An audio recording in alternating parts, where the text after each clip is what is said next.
wait to see this one. Of all the superstars on the roster, this guy is amongst the hardest working. That goes without saying.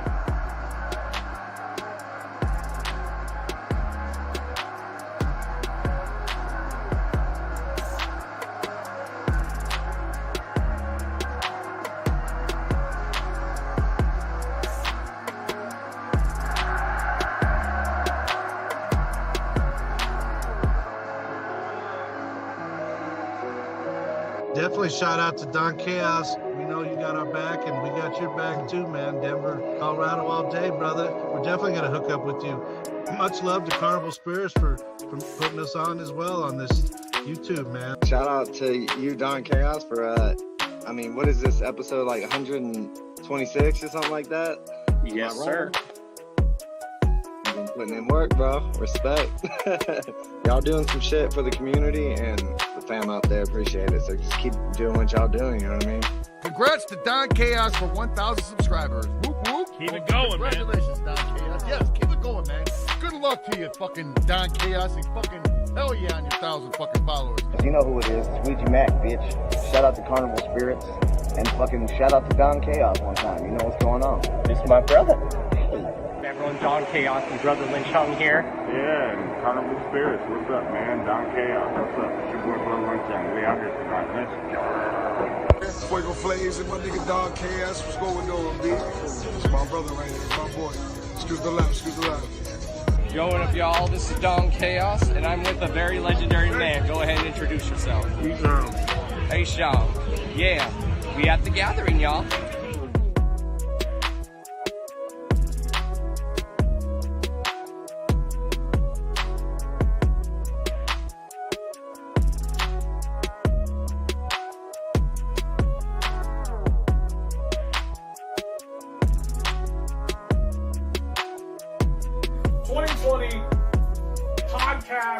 Radio show of the year.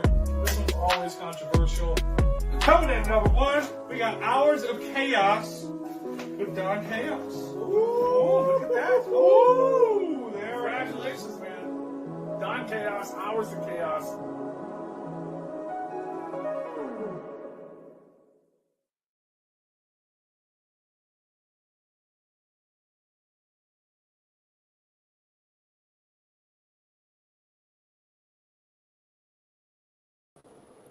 Yo, yo, yo.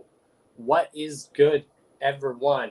You guys already know who this is. This is Mr. D to the O to the N to the C to the H to the A to the O to the S, your friendly neighborhood JUGGALO, the Karma Millionaire. If you don't know, now you know. And if you still don't know, chat, let them hear it.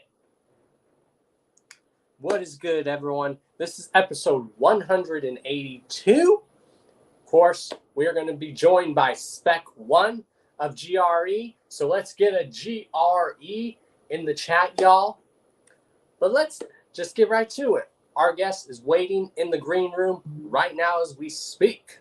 So let's give him the proper introduction. Drum roll, please, y'all. Ladies and gentlemen, please welcome from the very first time on the Hours of Chaos podcast, GRE's own SpekOne. Yo, yo, what's good, everybody? How's everybody doing? Good. Welcome to the show, man. Thank you. Thanks for having me on, man. Long time listener, first time caller.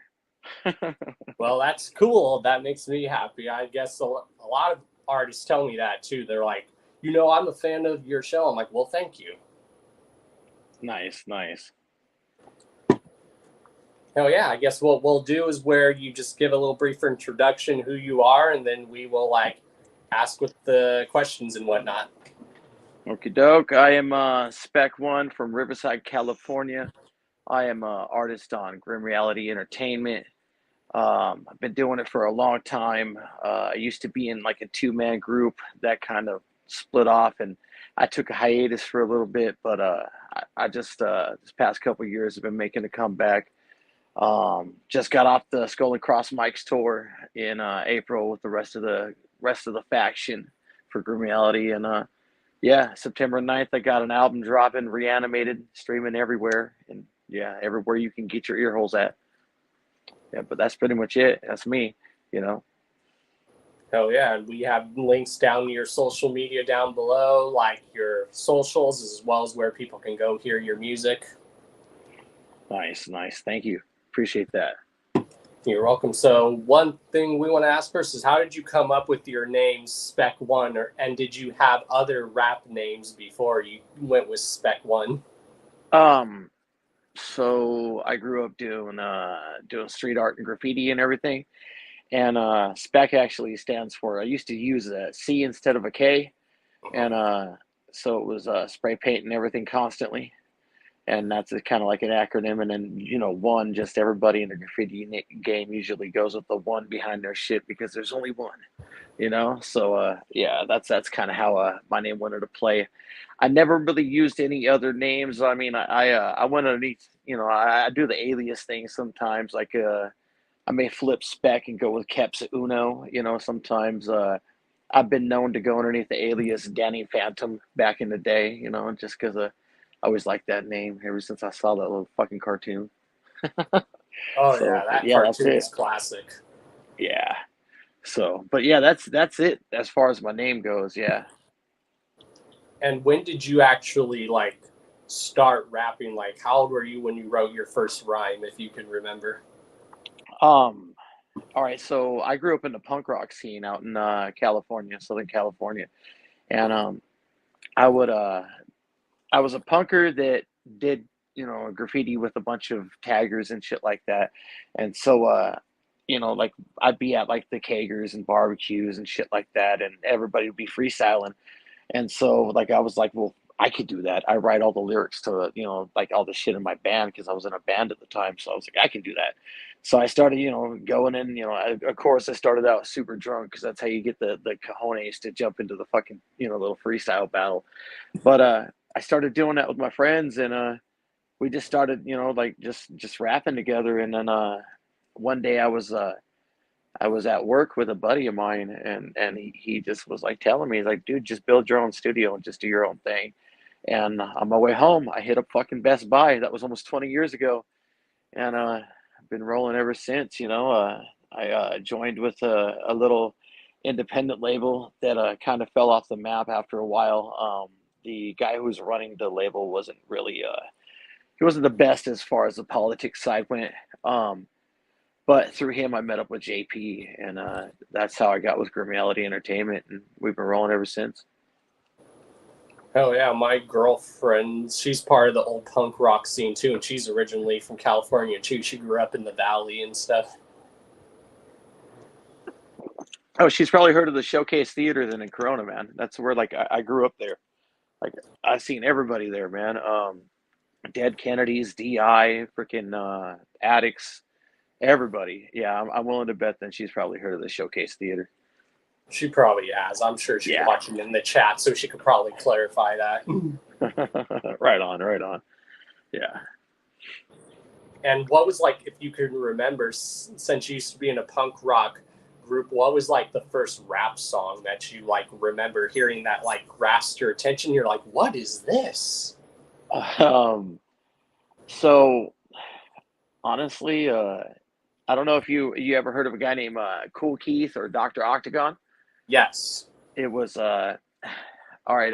Now I'm gonna kind of reveal my age a little bit, but a long time ago, MTV had this late night show called Amped, and Amped was kind of like rave and like deep house and like trance and all that stuff. Yeah.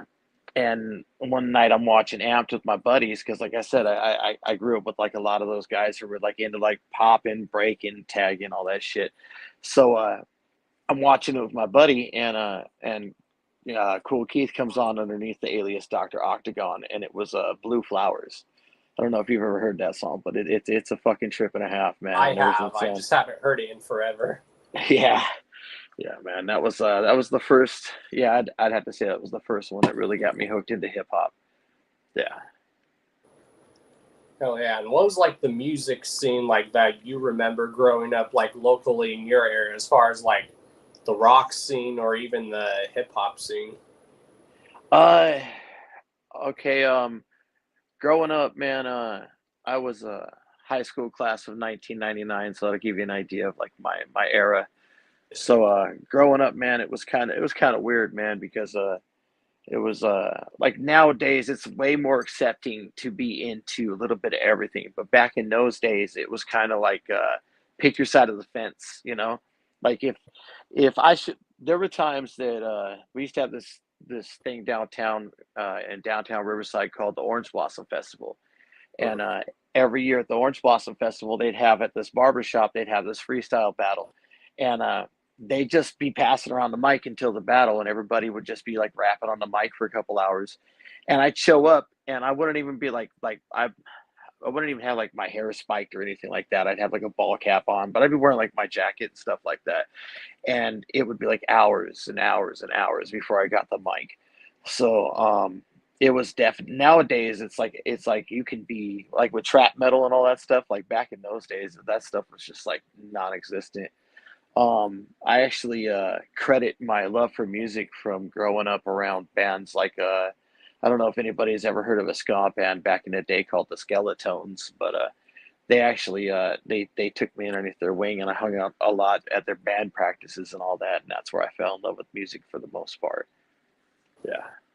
Yeah, and I think that's like a lot of us. We just grow up listening, like hearing music with around like our family that we grow up, and then we eventually go up and like branch and listen to our own music. Like me, a lot of music that was around when I was growing up was like the classic rock and all that stuff.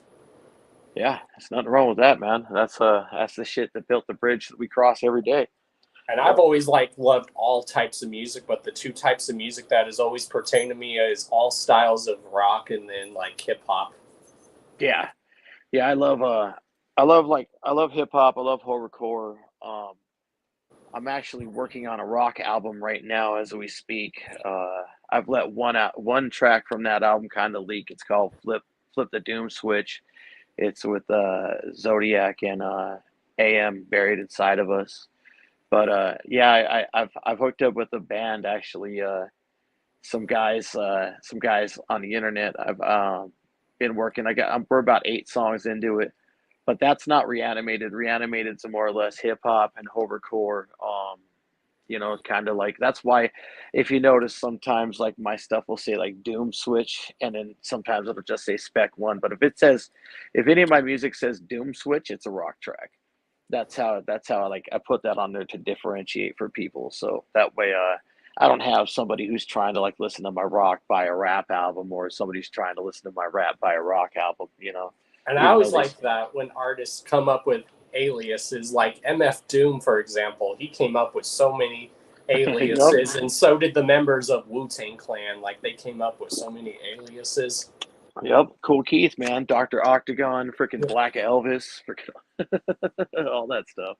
Yeah. Yeah, my girlfriend does know of that place called the Showcase that you mentioned earlier.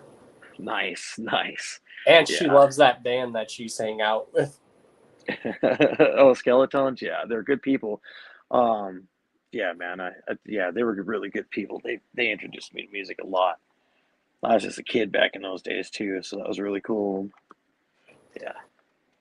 And she wants to know if you've heard of the California band called Monkey. Monkey? Yeah. No, I have not heard of them. No. But then again, like I said, like for the past like 5-6 years, I've had I had a situation with one of my kids that kind of pulled me out of music for a while, and pulled me out of a lot of stuff. So I've kind of had my head in the sand for a while, which is kind of neat though, because like I get to kind of hop on like back into the scene and kind of see who's progressed, and it's like everything's like kind of new, you know. Fun fact, back in the day, about 20 years ago, I don't know if you remember back in the day when Juggalo News was real Juggalos back in the day. I remember. I actually used to run a Juggalo website back in those days. Oh, which one was that? Ago. It was a tripod site, but it was called deadjuggalo3d.tripod.com. It's still up to this day. Oh, no shit. I do remember that site. Yeah, that's actually my site that I started a long time ago. Yeah, man, it's just kind of crazy to see, like, you know, like to jump back in and see like how how people have progressed, who fell off, who kept going, you know, and so on and so forth. Like my boy Chuckles, man. I mean, I can remember when Chuckles was just kind of starting, and now that I'm, you know, getting back into the, you know, he's killing it, man. I absolutely love to see that kind of shit. He's fucking killing it. Yeah, I found a lot of good horrorcore rappers from the website. If you remember killmusic.com. Oh yeah. Oh yeah. Like, I found a lot of good artists that way. Oh yeah, man. That was I don't know, man. The scene, like the scene was so different back then. Like, it's still cool now, but like, it feels like now that it's more of it's everything's completely underground. You know what I'm saying? Like, here, I got a question for you. This is gonna sound weird. A lot of people are gonna kind of look at me weird when I ask this, but it's been on my mind. What happened to hatchetgear.com? How come, like, when you buy ICP's merchandise now, it's like at like ICP, like they got like some store now? What happened to Hatchet Gear? I think they were just tired of doing in-house like shipping, so they figured they would just have a company that do it, so they don't have to deal with the stress of doing it. That makes sense. That makes sense. Okay, that makes because when sense. they did have Hatchet Gear, this is when they still had like their psychopathic headquarters, and their warehouse was in the record studio too. So they used to ship everything by hand. So Blaze said in older interviews, like if you ordered stuff way back in the day, he was probably one of the people that helped ship your stuff out to you. That's dope. Yeah. But yeah, that's why I figured they were tired of the stress of like hiring people to ship stuff out. So like, let's just get a company to do it for us. Yeah, I don't blame them. That makes perfect sense. Trust me, I kind of know how that can be sometimes. You know, sometimes I have to ship stuff out myself. So, you know, like I know Strange Music, they still ship everything. They still have their warehouse. I've like visited that and stuff, and where their studios are. Nice. Yeah. Fucking and when we Tech9, visited there, it just so happens Travis was in the office that day. He's like, "Oh, unfortunately, due to COVID, we're not doing tours." He's like, "But once this COVID stuff ends, you guys come back, and I will give you guys a tour." I'm like, "Hell yeah!" That's dope. That's dope. Yeah, they've always been really cool over there at Strange. Like I met them out in Hollywood at a couple shows back in the day. Like back in the day when they still had the fucking Tech9 Project Deadman van, and fucking Tech was just super cool. Like honestly, he took his time to like shake hands with everybody. He was even rolling on ecstasy that day, like pretty hard, but he's just full of love, man. I know. All the times I've talked to him, he's just been mad chilling. He's very humble. Yeah. So yeah, man, next week's Gore Fest, man. So yeah, you want to tell us about that? What can people expect, and what night are you performing?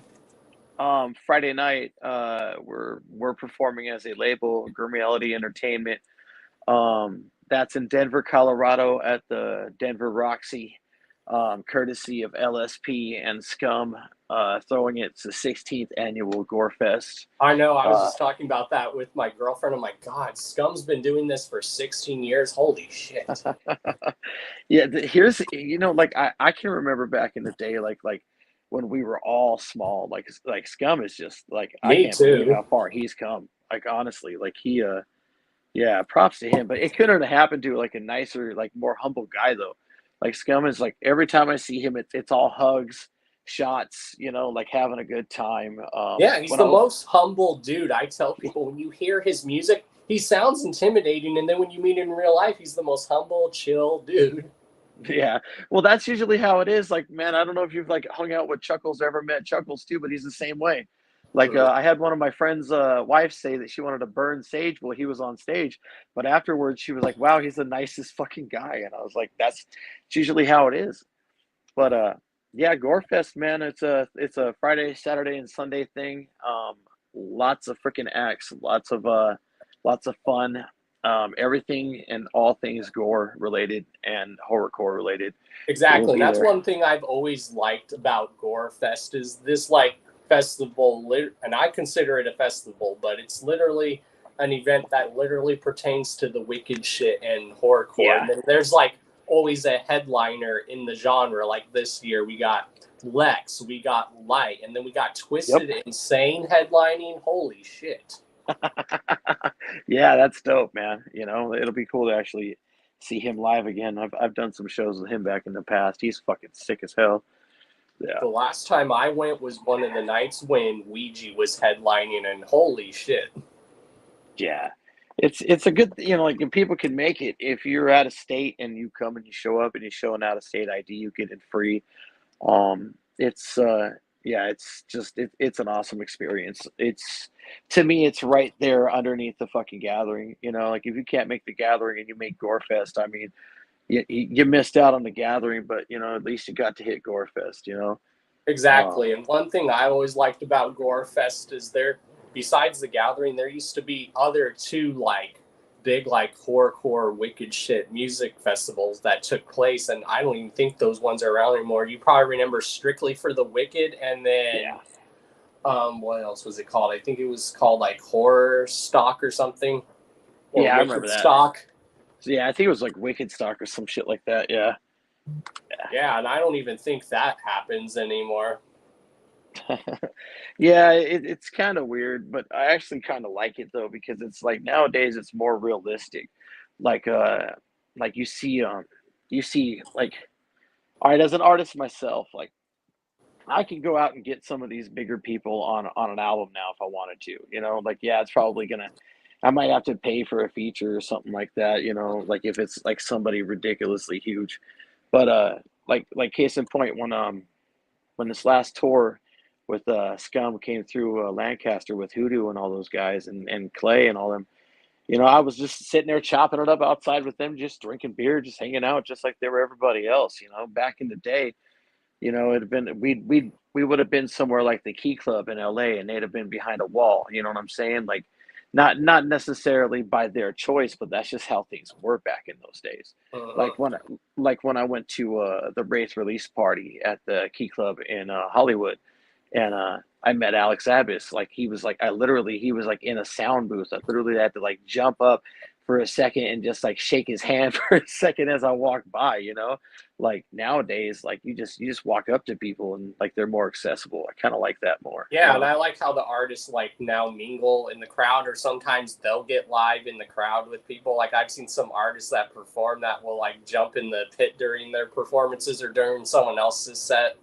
Yeah, that's fucking neat. I really like how it just feels like more realistic. It's like we've always talked about family and everything, and it's always been about family, but nowadays it's like it's evolved like even more in that direction. I like it. Well, and I think now artists make themselves more approachable, so that's why I tell people you could probably do a song with almost anyone, and I think the possibilities are endless. I say nothing's impossible now, which is good. Yeah, absolutely. Me and JP and Mr. Doja just did a feature with Lex just like a couple weeks ago. And yeah, it was that pretty dude easy is to put together. beast. Yeah. I love really Lex guy. because he sounds like a very East Coast feel, but then he adds like a wicked shit spin on it. Yeah. Speaking of Gore Fest too, GRE is going to have a compilation CD for this year that we're going to have at Gore Fest. It's going to be available for the first time on day one at Gore Fest. So if you're there and you haven't picked up Reanimated yet, stop by the table and grab yourself Reanimated and GRE compilation if you're there. And if you do, grab it and you walk up to me and you let me know you bought my album. I'll hook you up with some extra shit, some stickers and what have you. I'm always y'all heard it here. I'm always carrying that shit on me.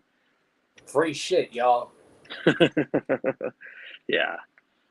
And who would you say is like, what was the first like person that grasped your attention when it came to wicked shit and the horrorcore? Like Cool Keith, in my opinion, he could be considered horrorcore in a sense. Kind of, but I'm not gonna lie. Like I'll be real with you. My cousin, a long time ago, my cousin picked me up out in front of my house, and he's my older cousin, and this is back in cassette tape days, and he pulls up a purple fucking clear cassette tape. I'll let you go ahead and take a guess, Don, which Joker's card that was on a purple cassette tape. It was this one right here. No, this is Great Malenko, actually. Oh, Great Malenko. Yeah. That's a good one. Yeah. But he threw in Great Malenko, and of course, that's like one of their best albums, like from those days. So it was ICP. You know, it was like shit like The Dating Game and shit like that. You know, like that's what really grabbed me. And then I, you know, of course, the Hatchet Rising tour years ago, man. Blaze still had his freaking stocking on his face. I remember that.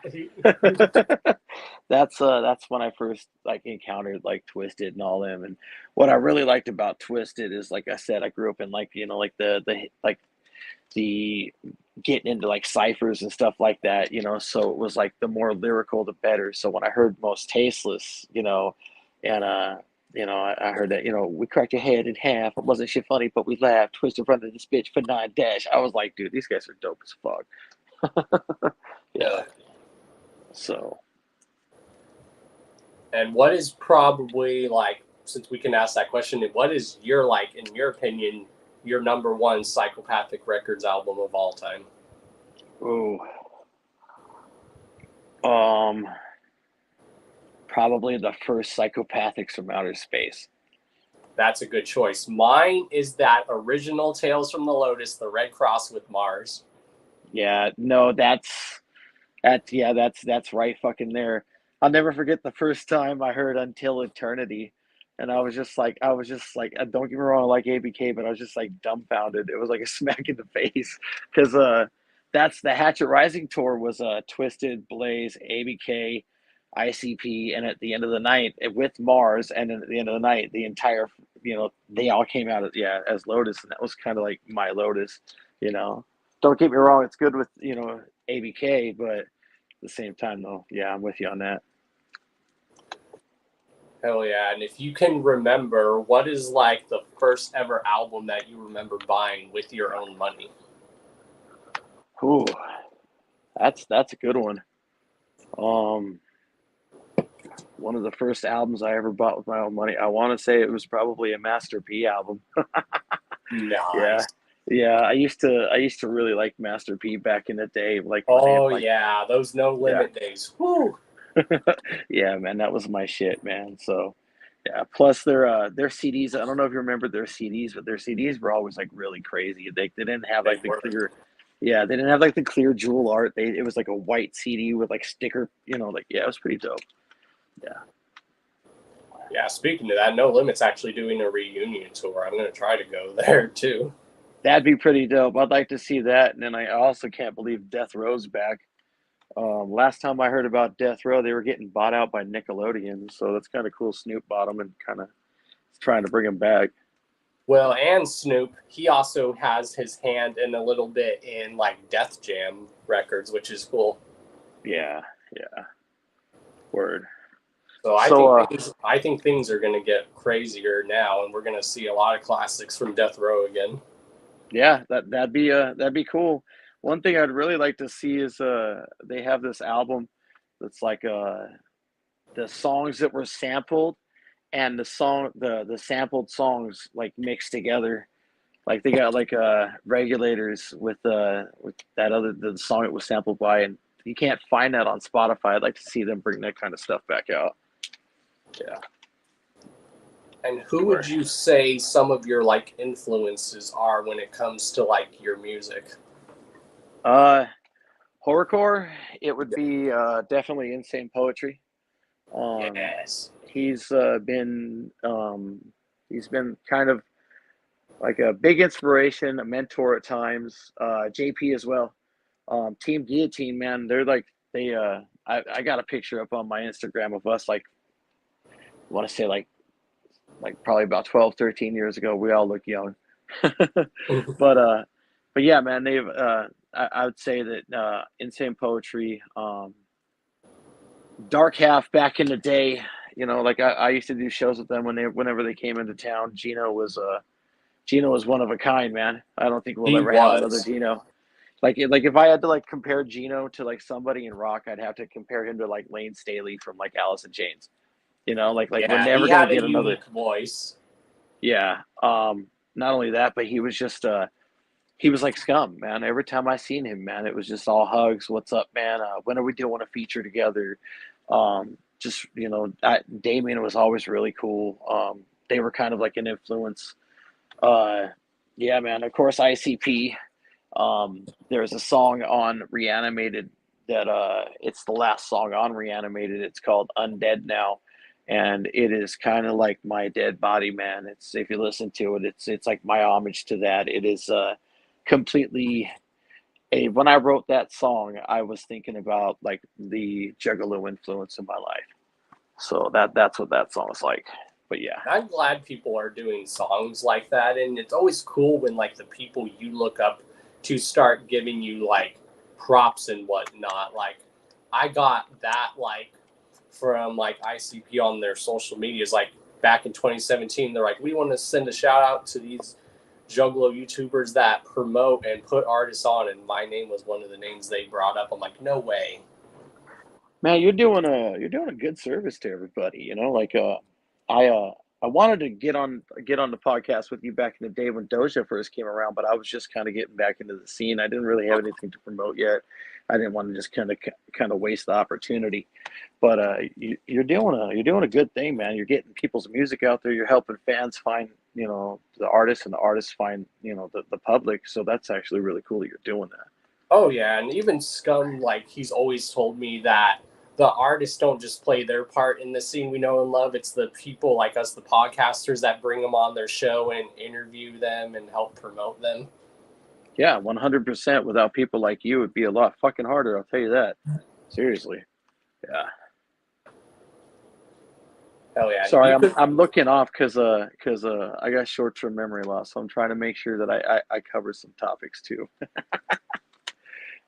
Well, here's a good like thing. I'm going to probably start asking my guests this, but if you could pick, what are your top 5 like wicked shit horrorcore dark hip hop albums if you had to pick 5?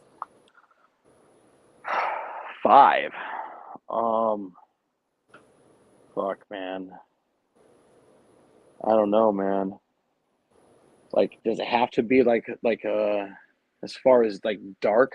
Does it have to be like horrorcore? Or can it be like dark metal as well? Yeah, it can be like dark albums in general. Like one of like as far as rock goes, like I really liked back in the day Slayer, God Hates Us All. That was a really good album, honestly. Slipknot, We Are Not Your Kind is anything from that era is pretty much one of my favorite eras by them. And then I like of course I like rock, and I like punk rock, and I like hip hop too, but one of my favorite eras was Insane Poetry's the Snuff Reels with Sutter Kane. When he did that, I really liked that. Triple MFD, honestly, anything they do, like their albums are freaking sick. Like I said, Team Guillotine, you know, that last Team Guillotine album was insane. You know, I've heard some of the snippets from the next one, and I'm saying the next one might give the last one a run for its money. Let's just say that. Yeah, like one of my top horrorcore albums of all time, I can always guarantee is my number 1 is Faith and Chaos by Insane Poetry. Yeah, that's a good one. Ill Bill, Nonfiction, The Future Is Now. That was like that's like one of man, Black Helicopters, and yeah, those guys. The East Coast has some gems, you know.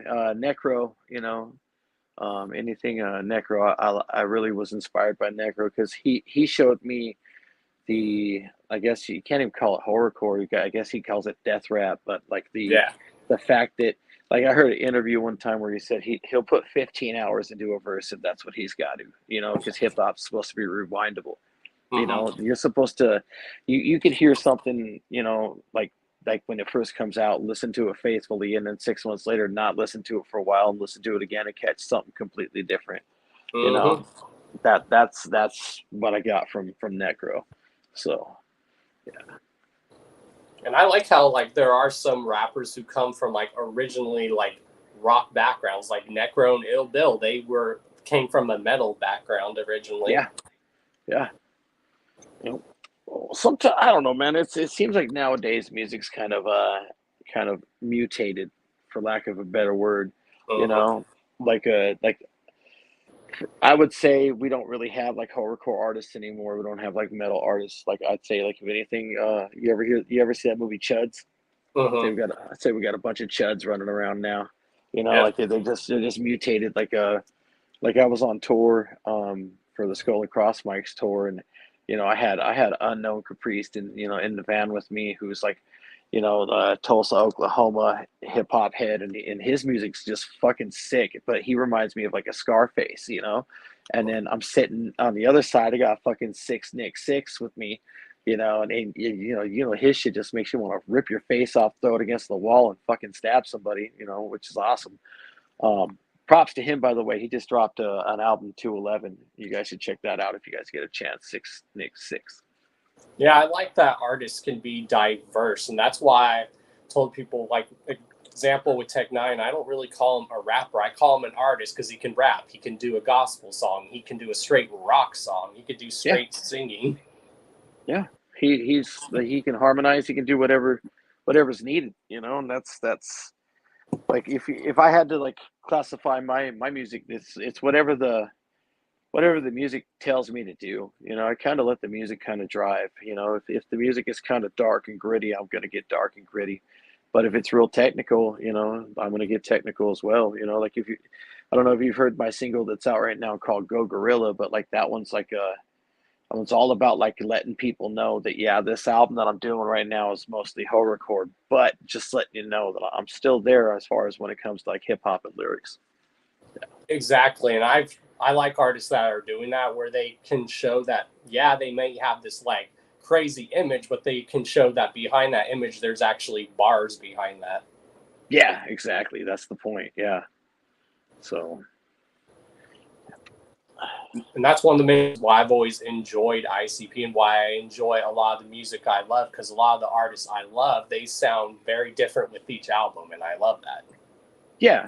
Well, it's like it's all about evolving, you know, like Nothing to Prove was my first album on GRE, and that was at that point I felt very comfortable, like with it's my first solo album, should I say, because I had 2 group albums on the label.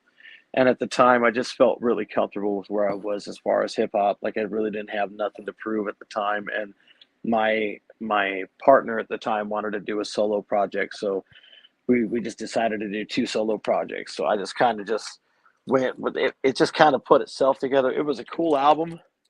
I like it, but out of the 2, this album sounds more like a more mature full length album. Honestly, I like Nothing to Prove. Don't get me wrong; it's a very good album, but you can hear the evolution of my lyrics and everything reanimated.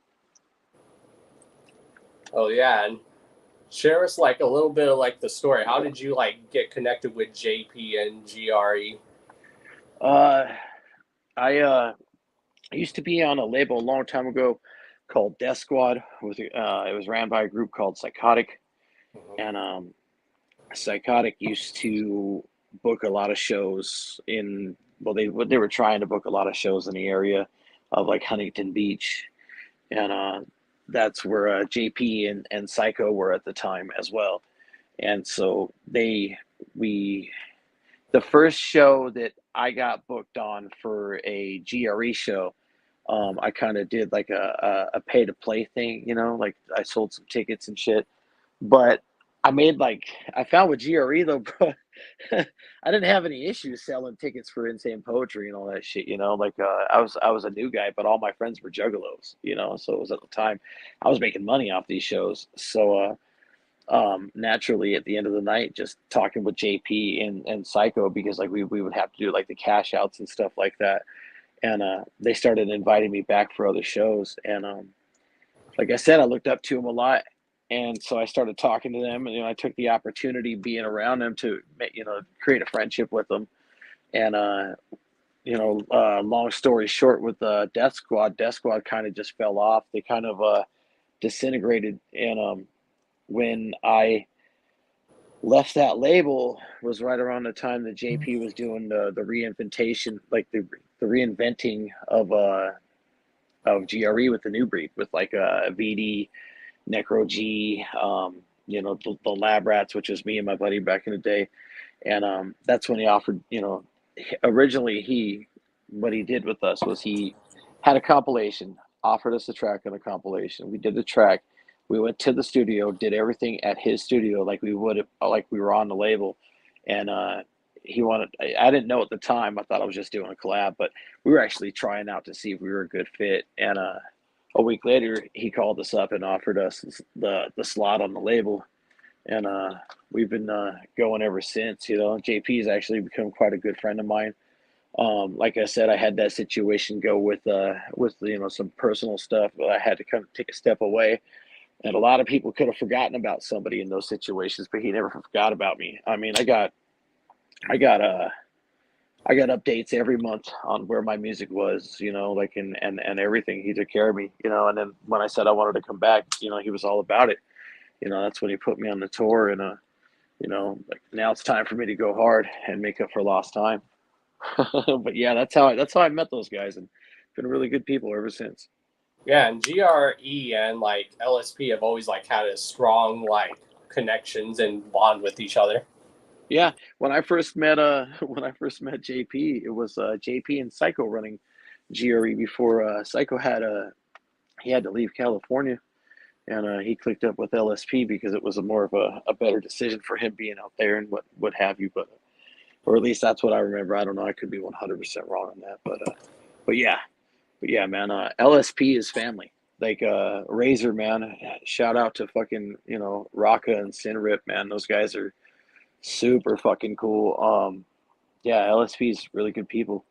They've always, yeah, I've watched them grow. I've watched them grow when they first started out, and it was just this little local based Colorado thing, and I've watched them grow to the powerhouse that is. Like, some of the powerhouse labels that I think that are in the underground right now are LSB and GRE.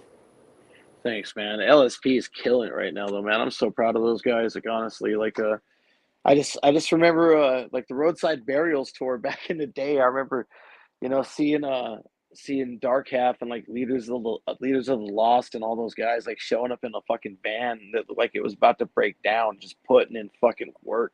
I mean, that's this, you know, this life isn't always glamorous. Let's just say that, man. It can take a lot of fucking work sometimes. And like, if I had to say, if anybody put in the fucking work like that, I would have to say it's LSP 100%.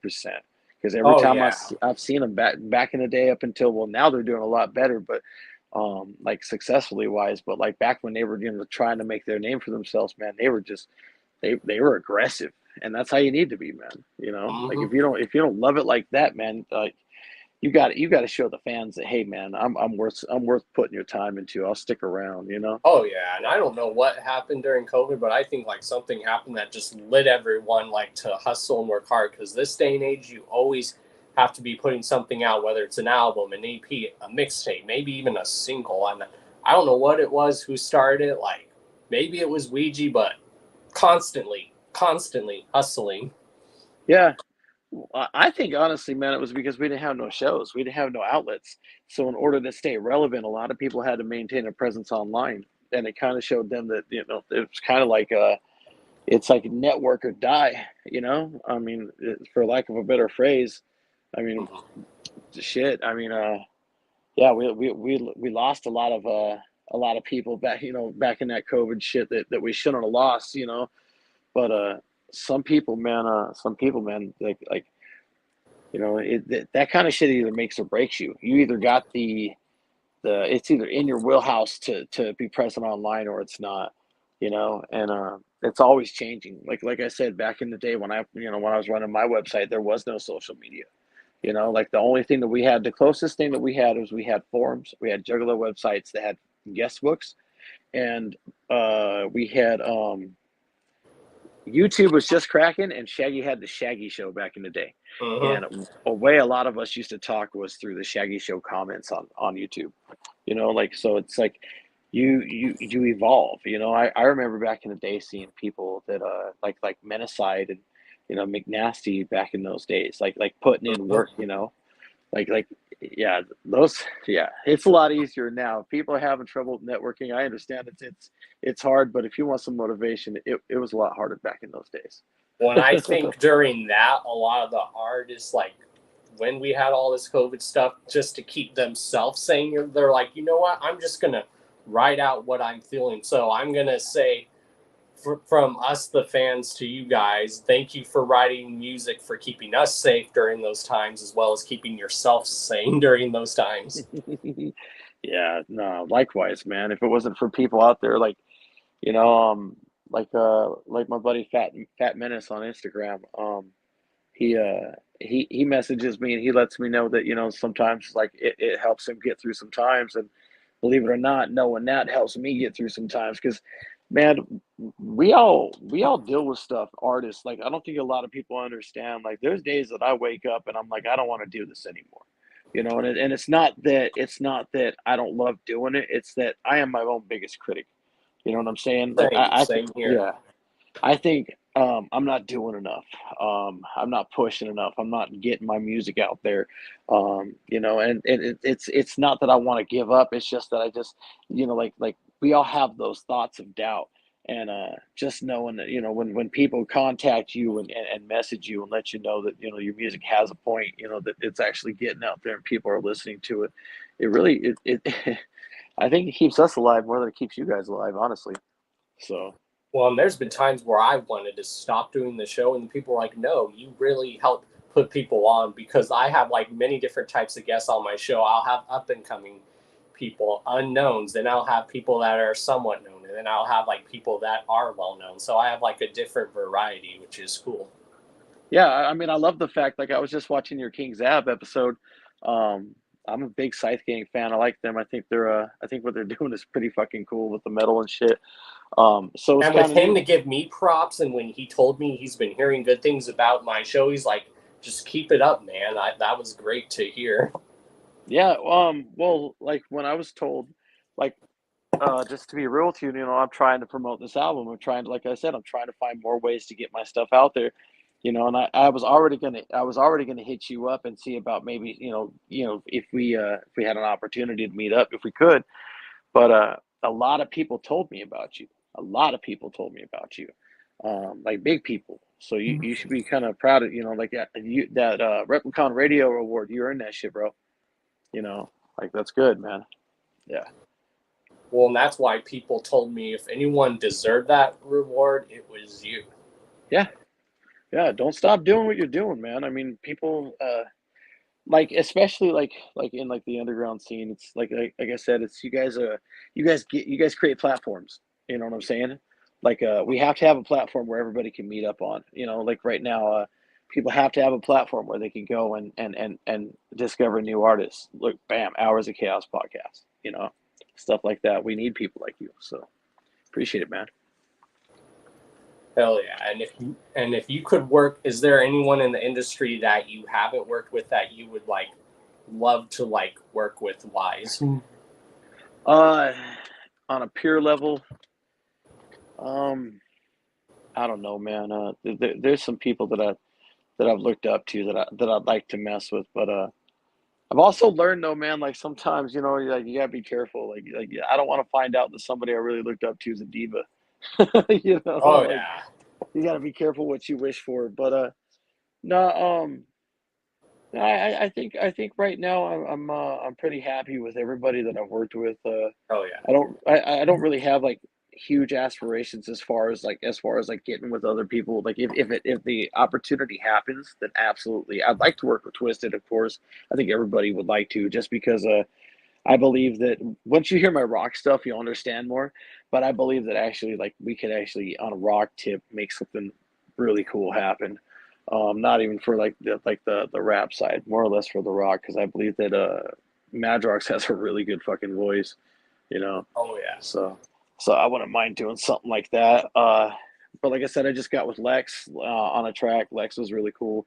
Necro would be fucking awesome, just because I know Necro, like, man, that guy could read a fucking Taco Bell menu and make it sound fire, bro. Mhm. You know. So yeah, probably those guys. Yeah. And what is like one of your like favorite shows that you remember like going to back the day? I'm sure there was many, but what's one show that sticks out that you had fun like going to, that you just always still like remember vividly, like as you're talking about it? Wraith release party. When they did the Wraith Shangri-La, they did like it was really neat how they did it though. They split label up, and they put like Twisted was in Detroit, ICP was in LA, ABK was here, Blaze was here. But it was the release party because it was at a very small venue. It was very cool. It was more like a party.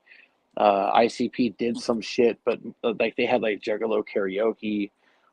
It was just a lot of fucking fun, man. It was just neat. It was like the most, like, I guess you could say, like, intimate like show, like for a psychopathic show that I've ever been to. Yeah. Yeah, there's nothing What like about a you? clown show. What about you, brother? Me was when I went to my very first ICP show. Yeah, that's up there, bro. Yeah. Were you expecting to get hit with the fago?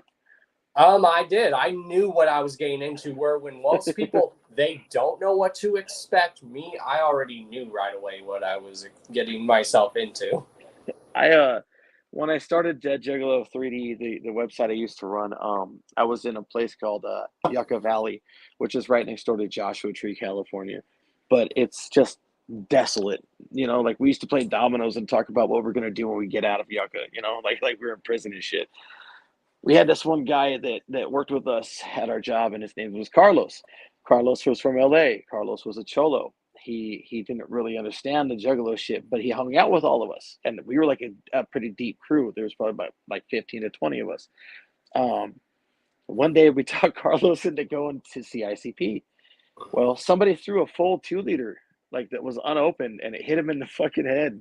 And for like a week, he had a lump on his head. I felt so bad. Nobody told him that they even threw soda.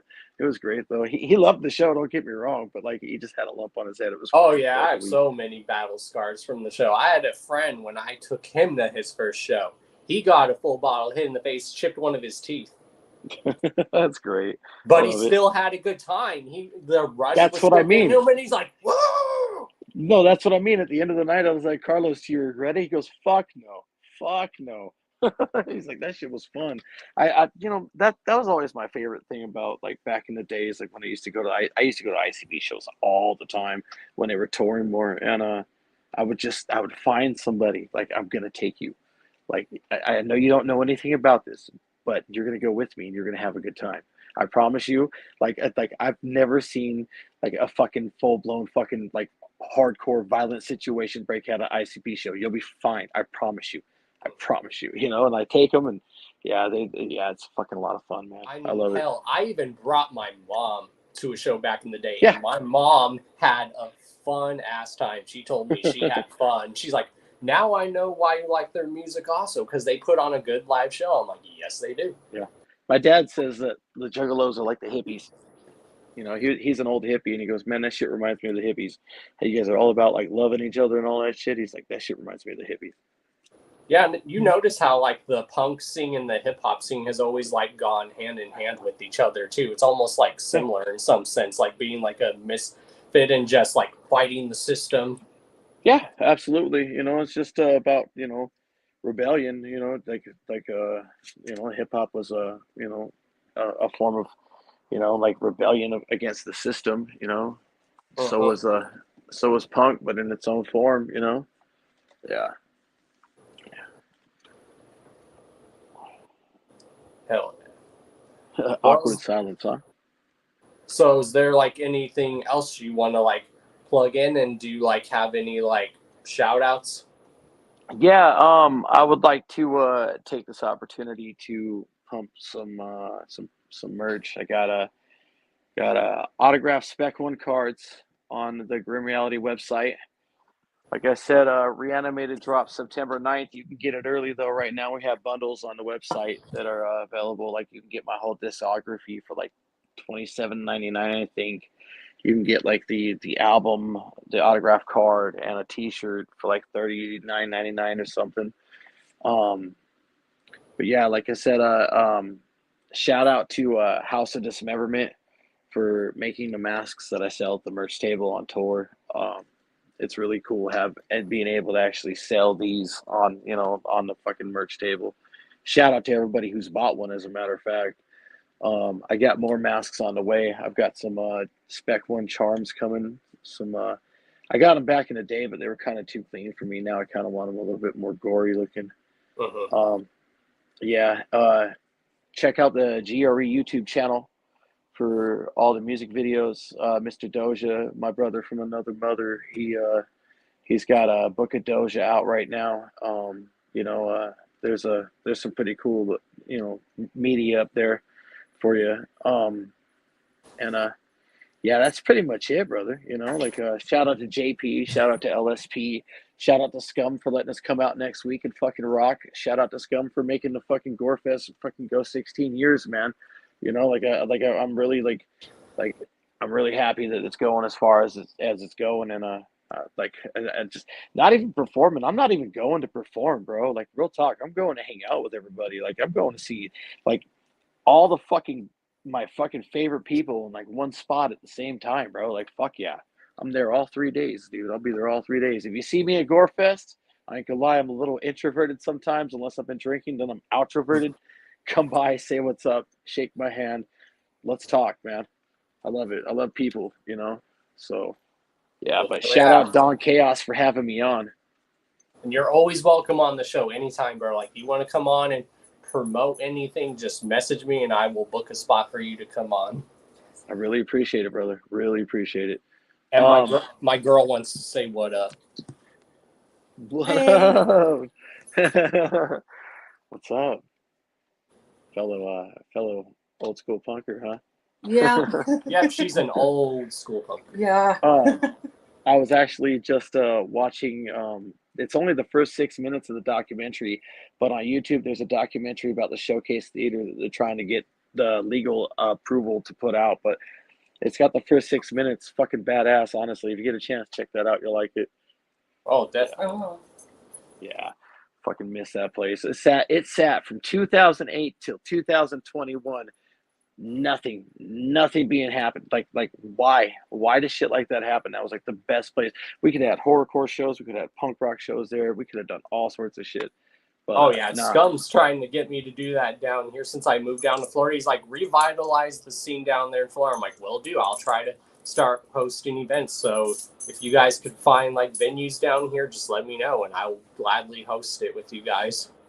Yeah. Do you know any Bay Area punk? Like local punk from the Bay Area in California? Like my homegirl Shandy moved up to the Bay Area for a long time. She was staying up there, but no, I mainly know like the Inland Empire, like scene, like Riverside drunk punks and shit like that. Oh, okay. Yeah. That's like the main guys I grew up with, like is like RDP and all that stuff. Okay. But yes, I was in the Bay when I was a kid, but that was like right before, like I wasn't like into the scene yet. Yeah, she said a lot of the punk shows back in the day in the Bay Area were lit. Oh yeah, no, absolutely. Trust me, I've heard a lot of stories. I got a lot of buddies. I was a squatter for a long time, so I got a lot of buddies who have been up and down the coast a lot, you know, up and down the 5 freeway, and they always used to tell me to go up there to the Bay Area, because the Bay Area, well, like, come on, that's where Tim Armstrong's from. Yep. Yep. Like that's like if I had a Mount Rushmore of people, Tim would be on that Mount Rushmore. You know, you know that song Roots Radicals off of And Out Come the Wolves? Yeah. That's what, the 60 bus is what we used to take every single day and go out of downtown Campbell. Yeah.